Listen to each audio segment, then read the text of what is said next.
les enfants de la patrie, avait le peuple. Aujourd'hui, pendant que les moutons de France continuent de porter le masque sans brancher, la répression politique continue de plus belle. La garde à vue de Soral en août dernier n'était qu'un prélude, et ça commençait à grognoter grave sur une possible incarcération à l'encontre de quelqu'un d'autre. Chers amis, un petit mot pour vous prévenir qu'il y a un risque que vous ne m'entendiez plus pendant un certain temps. Je dois voir ce matin un policier à la BRDP, délit d'opinion, au 36 rue du Bastion à Paris, porte de Clichy. Puis une capitaine de police du service de l'exécution des peines, qui me signifie que je vais probablement repasser, devant un juge d'application des peines. Comme vous le savez, j'ai déjà 2 ans ferme sans plus de recours possible, mais d'autres procès sont sur les rails. Si je ne vous réécris pas ici ce soir, on peut dire que je vais avoir du temps pour réfléchir dans les mois qui viennent. Mais j'espère vous retrouver ce soir. Mais 2 jours plus tard, arrivait via son compte Twitter, une information qui allait confirmer son inquiétude.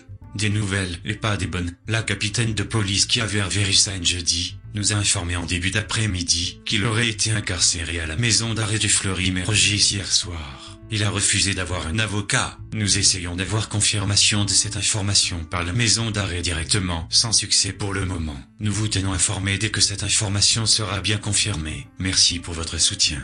Rappel des faits qui lui sont reprochés. Le 8 juin 2018, Ryssen avait été condamné à 1 an de tôle ferme. La peine maximale encourue pour des messages soi-disant antisémites dans la vidéo diffusée sur YouTube de 36 minutes intitulée « Les Juifs, l'inceste et l'hystérie », où le tribunal correctionnel avait osé retenir que Ryssen exposait les raisons que le peuple juif serait un peuple d'incestueux. En réalité, il avait raison sur toute la ligne, car tout était prouvé factuellement, sourcé et parfaitement bien étayé. Il suffit de regarder le mini-documentaire en question pour le constater. Avant cette condamnation, il avait déjà écopé de 6 mois ferme pour des messages soi-disant antisémites sur Twitter et Facebook. Il disait lui-même avoir 2 ans de tôle ferme sans recours possible, sans compter d'autres procès probables à venir. C'est donc un écrivain qui, aujourd'hui, est détenu pour ses écrits, détenu pour ses opinions. Opinions qui, visiblement, dérangent des gens puissants, des gens bien établis, qui ont décidé de passer à une phase de répression dure de toute forme d'opposition réelle. Si Ryssen se retrouve en prison aujourd'hui, je devrais moi normalement y être tel que c'était prévu par la machine judiciaire au service du CRIF. Je devrais y être aussi depuis quelques semaines déjà. C'est par miracle que j'en suis sorti. En revanche, les idées exposées par Hervé Ryssen dérangent visiblement l'État et ceux qui exercent une influence considérable sur cet État. J'apporte évidemment mon soutien total à Hervé Ryssen et je rappelle que j'ai lu à peu près tous ses livres. Il n'y a rien d'attaquable dans ses livres. Tout ce qu'il dit est totalement sourcé et démontré. C'est un spécialiste du judaïsme, au sens d'ailleurs judaïsme religieux. Il va sans dire que ce segment de la population qui exerce une telle influence est ce qu'on appelle traditionnellement le lobby juif. Donc le lobby juif a réclamé une répression accrue de toute forme de contestation idéologique et politique qui pourrait le viser. Bien. Le tribunal triche sur la loi, ment et condamne systématiquement pour en fait obéir à la communauté toute puissante. Ça c'est insupportable. Et Ryssen n'a rien à faire en prison. Rien à faire en prison. La critique du judaïsme est autorisée par la loi exactement comme est la critique de l'islam. C'est-à-dire qu'on peut être, et de même qu'on peut être islamophobe, on peut être judéophobe et qu'il y a beaucoup de raisons de l'être. Vous voyez qu'il y a, d'abord, c'est un précédent qui en appelle d'autres. Donc Hervé Ryssen n'est pas le seul et unique auteur, ou même militant, qui sera visé par une mesure d'emprisonnement pour avoir formulé pacifiquement, et dans le cas d'Hervé Ryssen, par écrit, au terme d'un raisonnement élaboré sur des milliers et des milliers de pages, d'autres suivront comme lui et seront jetés en prison. Le 2 poids 2 mesures entre ce que subit Ryssen, ce que je subis aussi, mais heureusement j'ai échappé moi à l'incarcération, est insupportable quand on voit ce que se permet Zemmour par ailleurs. Et moi je ne suis pas pour que Zemmour aille en prison, je suis pour que Ryssen en sorte, voilà, et qu'on puisse enfin avoir un débat libre qui soi-disant s'inscrit dans la tradition française, voltairienne et humaniste. Ah oui, c'est clair. De toute façon, Dupond-Moretti a été catégorique quand il a pris les rênes de ce ministère habituellement de la justice. Mais on se demande s'il reste un ministère de la Justice aujourd'hui en France, puisqu'elle a décrété que c'était le ministère de l'anti-racisme. Ce n'est pas quelque chose de ponctuel, cet emprisonnement traduit une évolution systémique. On ne peut donc pas fermer les yeux, puisque désormais, exprimer une opinion non conforme, ou prétendue telle, tenue pour telle, par l'État, par ceux qui contrôlent l'État, peut vous mener en prison. Hein, voilà. Nous subissons aujourd'hui une dictature de la communauté organisée, incarnée parfaitement par le CRIF. C'est insupportable, il faudra que ça cesse. Nous allons nous mobiliser pour que Rissen sorte de prison, et puis s'il reste en prison, pour qu'il n'y soit pas pour rien, c'est-à-dire que ce soit réellement un héros de la cause patriote et de la cause de la liberté d'expression. Hein, ces deux combats vont ensemble. Remarque, je dirais que c'est bien dans l'ordre des choses, parce que la justice aujourd'hui, que ce soit justice sociale, que ce soit justice du point de vue juridique, ça n'existe plus. Hein. Aujourd'hui, on parlait de dictature sanitaire, donc Dupond-Moretti a pris acte d'un fait, c'est qu'il n'y a plus de justice en France, et il va utiliser la puissance judiciaire aujourd'hui par ce ministère au service de l'antiracisme, ce qu'ils appellent l'antiracisme en fait, qui est un racisme anti-français. Hein. Dans la grande tradition du sophisme, qui consiste en fait à délégitimer l'opinion formulée.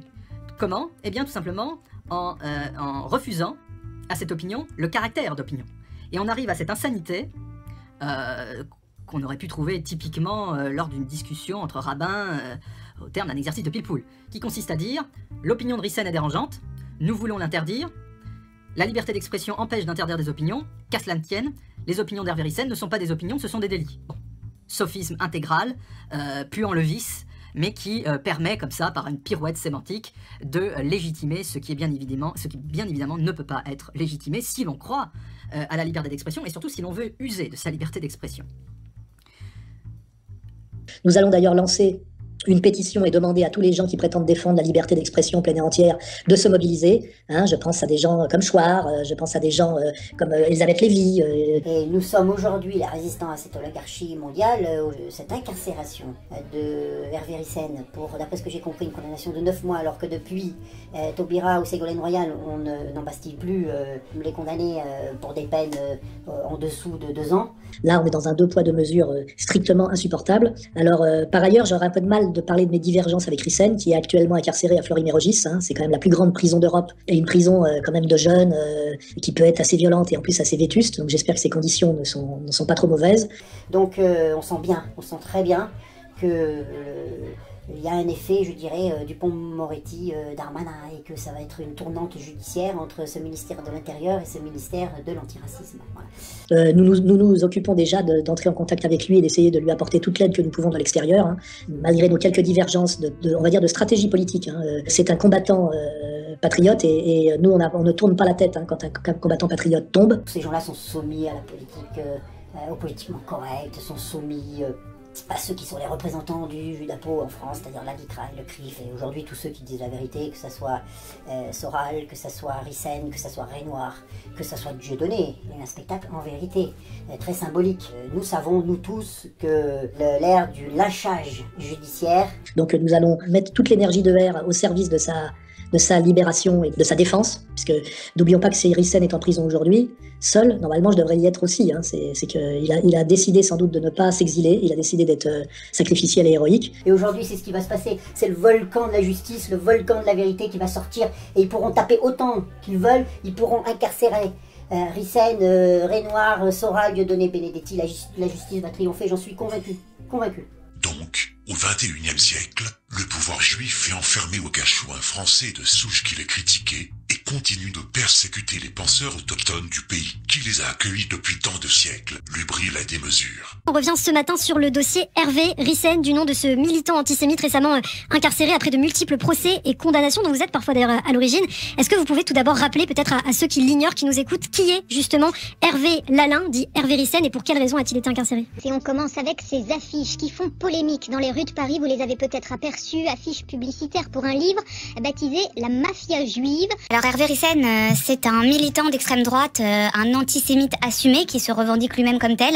C'est un multirécidiviste de l'antisémitisme. Il est régulièrement condamné par les tribunaux pour des faits d'antisémitisme, injures, diffamation, provocation à la haine, négationnisme. Ouais. Mercredi 18 décembre, je sors du cabinet du juge d'instruction au palais de justice. Et concernant l'affaire Cindy Léonie. Donc bon, tout est confirmé, normalement il y aura un procès. Je vous donnerai la date du procès parce que j'ai bien l'intention cette fois-ci de faire un exemple, de me déplacer, d'aller au tribunal et de médiatiser ce procès. Oui, on voit que la LICRA vient de refaire une campagne de publicité antiraciste pour dénoncer le racisme des méchants blancs qui sont quand même ici chez eux, il faut le rappeler. Ça s'appelle Effaçons le racisme. Donc ils ont prévu une petite application smartphone pour dénoncer des graffitis, des injures, etc. très rapidement pour dénoncer les auteurs à la police. Il n'y a rien sur le fond. Je trouve que, parce que oui ou non, j'ai le droit d'analyser toutes ces grandes escroqueries qui ont eu lieu depuis le début du XXIe siècle.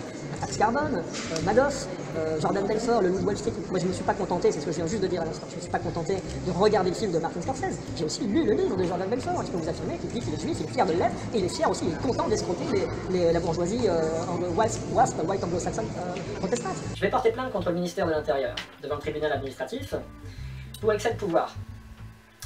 J'en ai ras-le-bol de passer des heures et des heures dans les commissariats, en France et à l'étranger, sur un simple contrôle d'identité. On parlait de la mafia aussi, on a parlé des escrocs. La couverture de mon livre Les milliards d'Israël a été fait l'objet justement d'un dossier.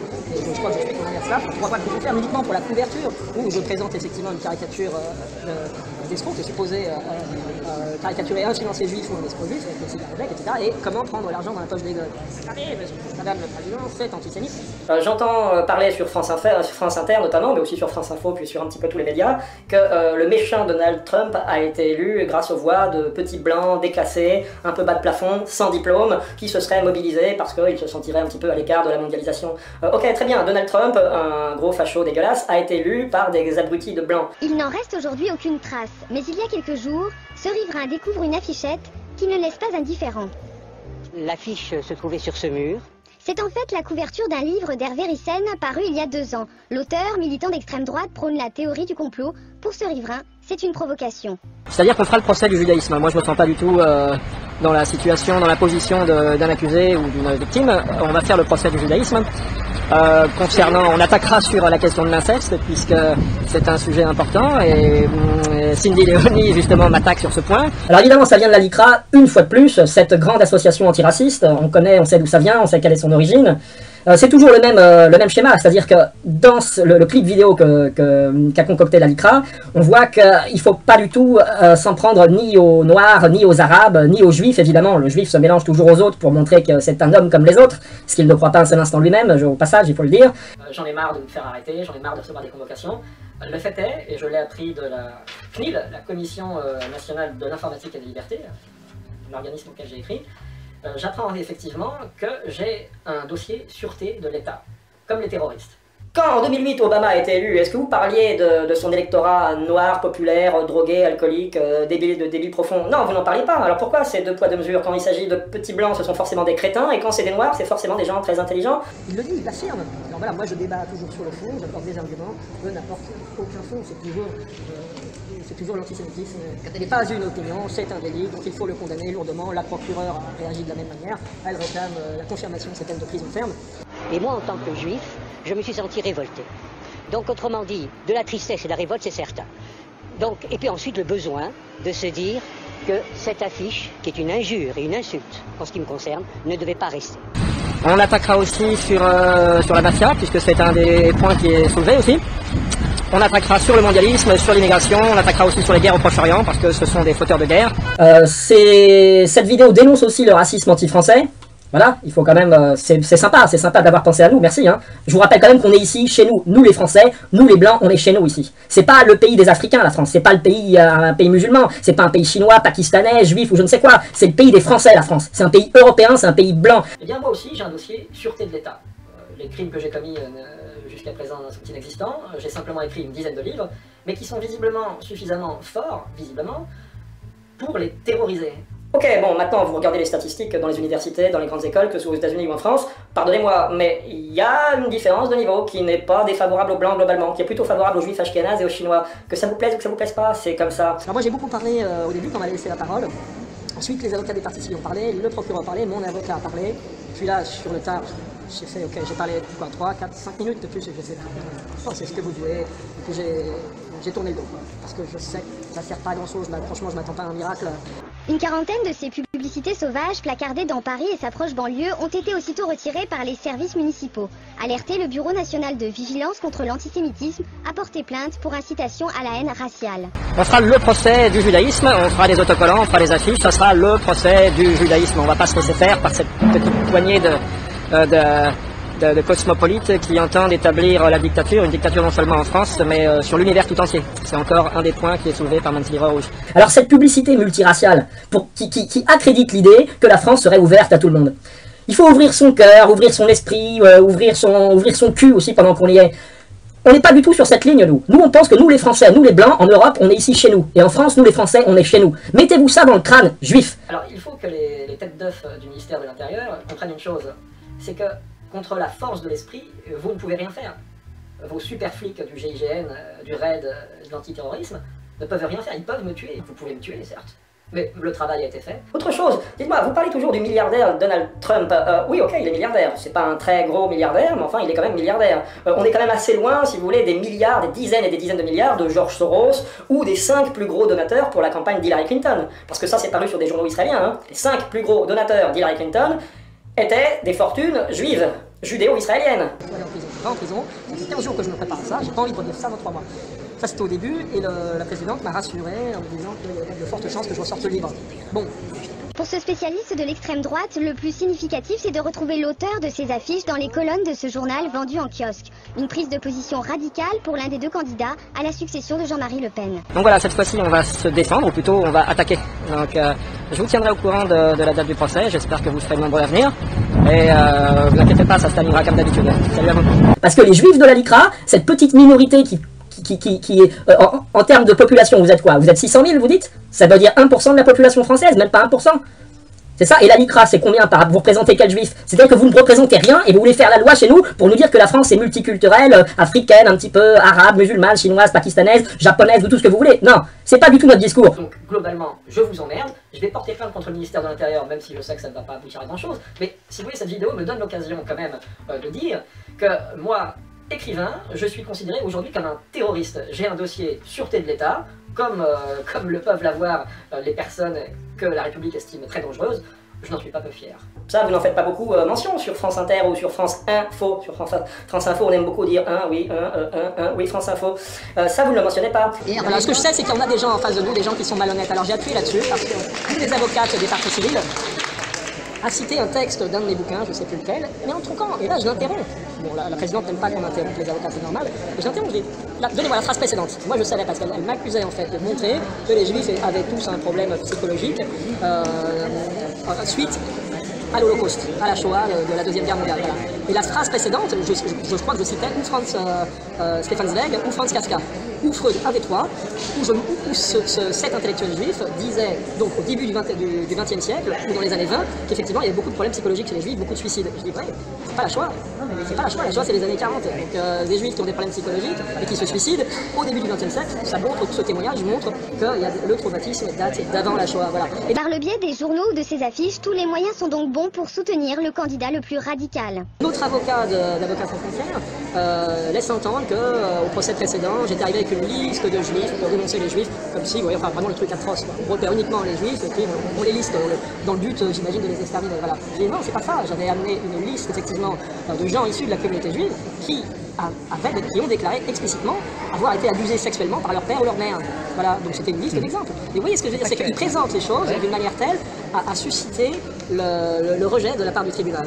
Il n'y a pas aucun dialogue avec eux, je leur donne des faits et simplement, quand j'ai commencé ma deuxième prestation là, en conclusion, j'ai voulu commencer par interpeller courtoisement l'avocat d'Avocats sans frontières.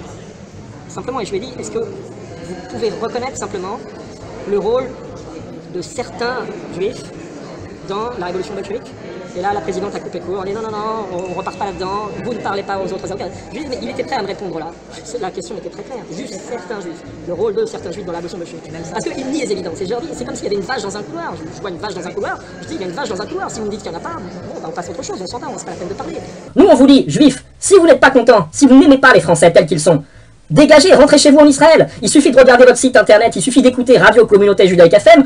Vous ne parlez que d'Israël. Vous ne parlez que de la situation en Israël, dans l'état d'Israël. C'est ça votre pays. Alors foutez le camp, rentrez chez vous, merci. Je n'ai pas d'adresse. Vous avez fait en sorte que je n'ai plus d'adresse. J'ai comme adresse et mon pantalon, c'est tout ce que j'ai. J'ai pas de compte bancaire, j'ai pas de voiture, j'ai pas d'appartement, j'ai pas de maison secondaire, je n'ai rien. C'est votre faute, c'est vous qui avez fait en sorte que je sois comme ça, que je vive comme un nomade. S'il faut aller en prison, je vais en prison. Et je ne fuirai pas la France, j'ai des responsabilités, y compris familiales. Je n'irai pas, je ne fuirai pas, je n'irai pas à l'étranger. S'il faut aller en prison, j'irai en prison. Néanmoins, je vais quand même porter plainte contre le ministère de l'Intérieur, parce que j'en ai ras-le-bol de me faire arrêter comme un brigand, comme un voleur de poules. Et encore, les voleurs de poules aujourd'hui, on ne les traite pas comme moi je suis traité, ou comme les dissidents aujourd'hui sont traités. Je pense notamment à Dieudonné, à Soral et à quelques autres.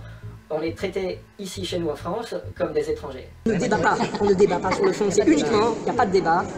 Monsieur Rissen est un obsédé antisémite, il est antisémite, il le dit lui-même, il affirme son antisémitisme. Il faut le condamner, ça tombe sous le coup de la loi, et respectons la République française, voilà, c'est leur seul... Voilà, c'est tout. Alors Manuel Valls nous a appris quelle était l'avant-garde de la République, et l'avant-garde, c'est pas nous. Nous, on ne fait pas partie de l'avant-garde, hein. Nous, on est la piétaille, on est la chair à canon, on est juste le petit peuple bon à pressurer et à payer des impôts. On est considéré aujourd'hui, en France, dans notre pays, comme moins que des chiens. C'est vraiment, c'est un peu pénible parce que on a des gens en face de nous, le tribunal, qui sont toujours courtois, qui écoutent patiemment. Mais, franchement, ils ont une patience inouïe, quoi, d'écouter notamment les parties civiles. C'est fastidieux, c'est interminable. Ce sont des débats juridiques et puis finalement ça se conclut par quoi? Vous pensez que vous êtes écouté? C'est pour ça que j'ai fini brutalement. Là, au bout de 3 minutes, j'ai dit putain, pourquoi je leur explique tout ça, quoi? Pourquoi je leur explique tout ça? Je vous l'ai déjà dit tout à l'heure. Allez, j'ai fait, j'arrête ici, je me casse. Voilà. Et j'ai tourné le dos assez brutalement. C'est assez désagréable. Enfin, en tout cas, on se réjouit aujourd'hui de voir à quel point vous êtes dépités, vous n'en pouvez plus. Là, c'est l'effroi. Hein. Que va devenir le monde avec Donald Trump? Vraiment, nous, ça nous fait plaisir, à nous les petits blancs, parce qu'on est des petits blancs. Et sache, Nicolas Demorand, sachez, monsieur Bernard-Henri Lévy, sachez, monsieur Finkielkraut, etc., je vais pas vous faire un dessin. Le petit blanc, il t'emmerde. On est 10 fois plus nombreux que vous. Et vous voyez, vous avez choisi la démocratie, one man, one vote. Et ben, il faut aussi savoir être beau joueur et savoir perdre. Le petit blanc, il t'emmerde. En dehors de ça, comment fonctionne la presse sur ce coup, hein? Ça commence par un grand silence, les journaux ne disent rien, on attend l'article de l'AFP. 2. Ça y est, l'AFP ont pondu leur article, complètement malhonnête et mensonger. 3. Les torches cul subventionnés reproduisent l'article sans changer le titre ni rien ajouter.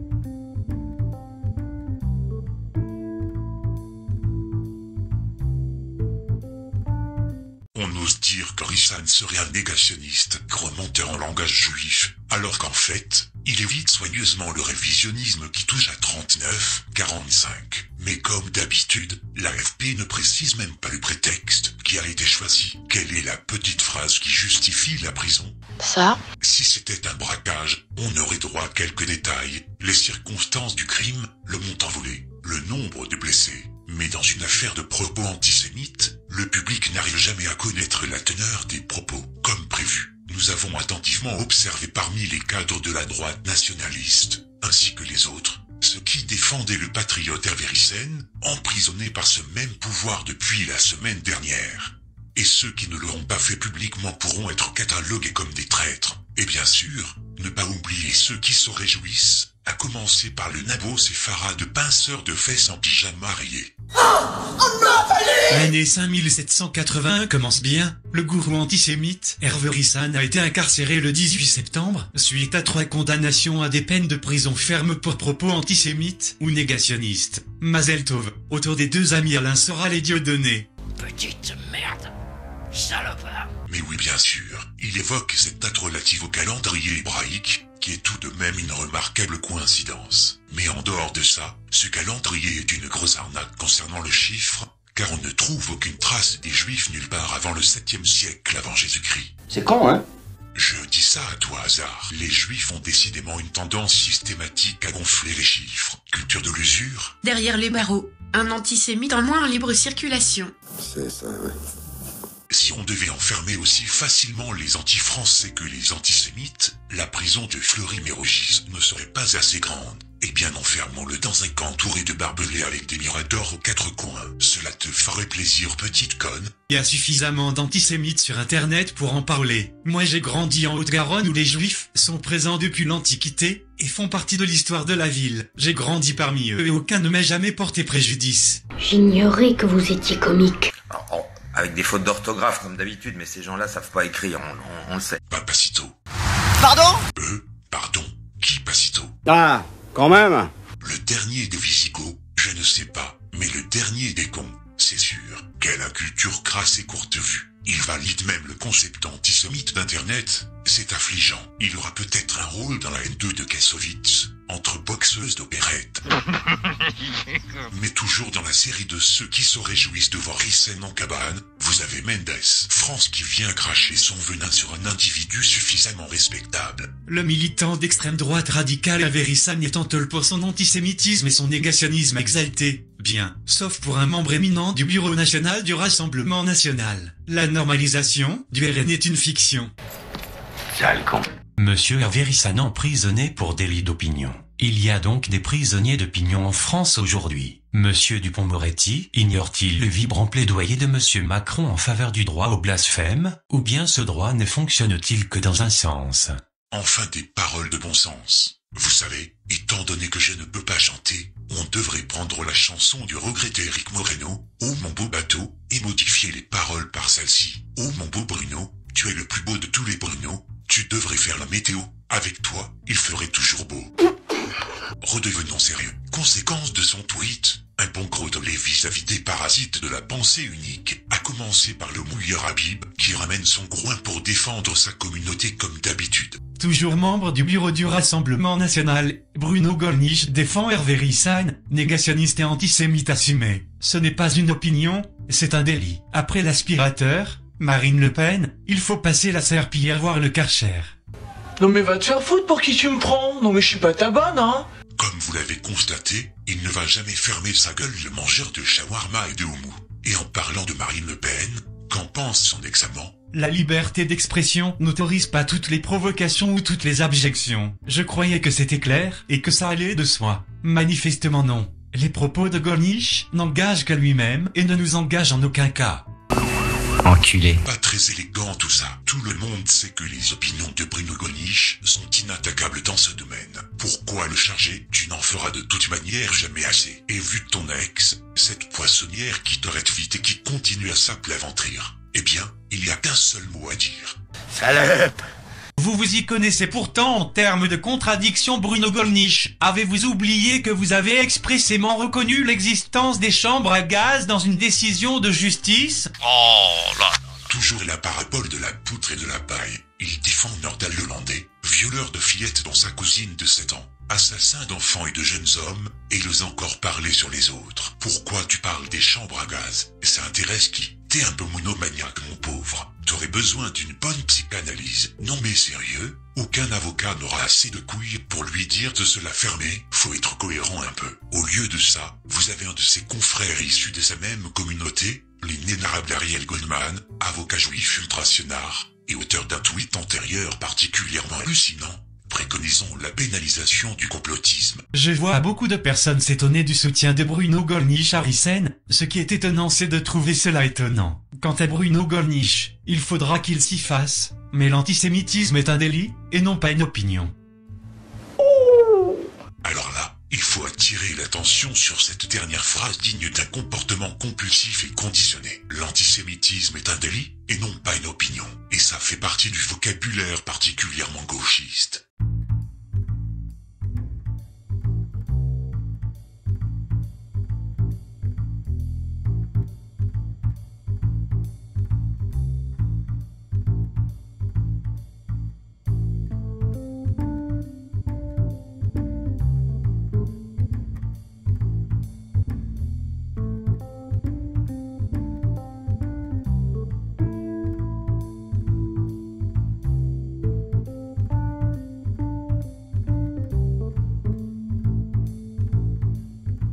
Malheureusement, cette phrase n'est qu'un pur sophisme. L'antisémitisme, tout comme le racisme, c'est un choix personnel basé sur la détestation d'un groupe de personnes précis, d'où une opinion Qu'elle soit malsaine ou pas, la question n'est pas là. Ce sont les actes relatifs à ces deux termes qui sont réprimandés, et c'est écrit noir sur blanc d'après cette loi. Donc, fermez vos gueules, et cultivez-vous un peu.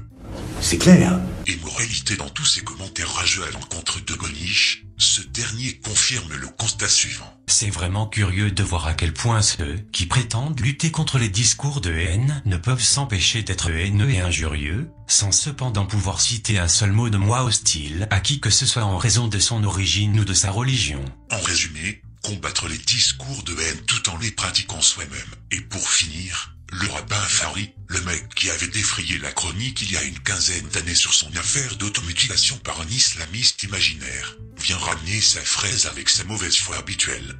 2 ou 3 choses que j'aimerais vous dire, monsieur Bruno Gollnisch. Vous prenez donc la défense d'Orisen incarcéré à Fleury pour 3 mois ferme par jugement de la 17e chambre correctionnelle pour propos antisémites ou négationnistes. Vous vous en offusquez en appelant au droit au blasphème. En plein procès des attentats de 2015 et de Charlie en particulier, vos propos sont pesés. Au fond, vous faites de Rissan un homme dans l'esprit de Charlie. Oui, mais Charlie, c'est cela par exemple, ou encore cela. Oh, t'es gonflé. Eh ben mon saligo, tu t'amouches pas dans l'huile de coude on dirait. Tu veux nous faire croire que ça c'est uniquement de la liberté d'expression, des caricatures acides et scatologiques visant ta religion, mais surtout qui datent de plus d'une quarantaine d'années, d'où cela ne te choque pas pour autant. Admettons, dans ce cas, pourquoi ces caricatures-là, sans liaison avec Charlie, mais datant de juste quelques années, ont-elles condamné pour antisémitisme? Encore plus intrigant, pourquoi Charlie Hebdo, et ce depuis de nombreuses années, n'a-t-il plus publié des caricatures du même niveau qu'autrefois visant ta religion? La raison saute aux yeux. Mais il y a le plus fourbe dans cette affaire, c'est Goldie le clown avec sa tête en forme de soleil. J'ai le plus grand mépris pour monsieur Rissen qui me le rend bien. Mais en matière de délit d'expression, rien ne justifie que l'on se retrouve en prison. Oh putain l'enculé. Mais nous ne sommes pas dans un système à l'américaine où l'on peut tout dire. Nous sommes dans un système à l'européenne où la liberté d'expression est encadrée par des règles. Alors que la personne qui était à l'origine de vouloir à son incarcération dès le début, c'était lui. Ah, c'est lui. Et oui, c'était lui. Un juif honnête qui a contribué à faire condamner un bon nombre de dissidents, sans oublier qu'il a été l'avocat du hacker sioniste Ulkan, bien planqué à Ashdod. Comprenne qui pourra. En attendant, personne n'a jamais autant étudié la question juive que Rissen. Ceux qui se réjouissent de son arrestation sont soit des traîtres soumis, soit ignorants, soit les deux. Alors évidemment, le problème, qu'est-ce qu'on appelle une maison d'idolâtrie? Ça également, le Rambam nous dit clairement que pour nous, la chrétienté, une église, c'est considéré comme une maison d'idolâtrie. Pourquoi? À cause de la Trinité. Le fait d'associer Akadosh Baruch Hu à d'autres forces, à d'autres choses, soit le Père, le Fils, peu importe. En tout cas, pour nous, ça remet en question l'unité d'Akadosh Baruch Hu. Et pour nous, c'est considéré comme une maison d'idolâtrie. Donc c'est clair, donc on ne peut pas ni regarder l'église, ni rentrer dans l'église à plus forte raison, ni même passer à côté d'une église. Tu dois t'éloigner forcément de 2 mètres. À part l'interdit à la rik, nous dit le Raphaël Polodji, il y a une touma, il y a une impureté grande. Un juif qui rentre dans l'église, même quelques secondes, il y a une grande impureté qui va se coller à lui. À tel point dit le Rav qu'il faut faire tchouva, il faut jeûner, parce que sinon il risque d'avoir des conséquences dans la vie de cette personne à cause du haut degré d'impureté qui risque de se coller aux juifs.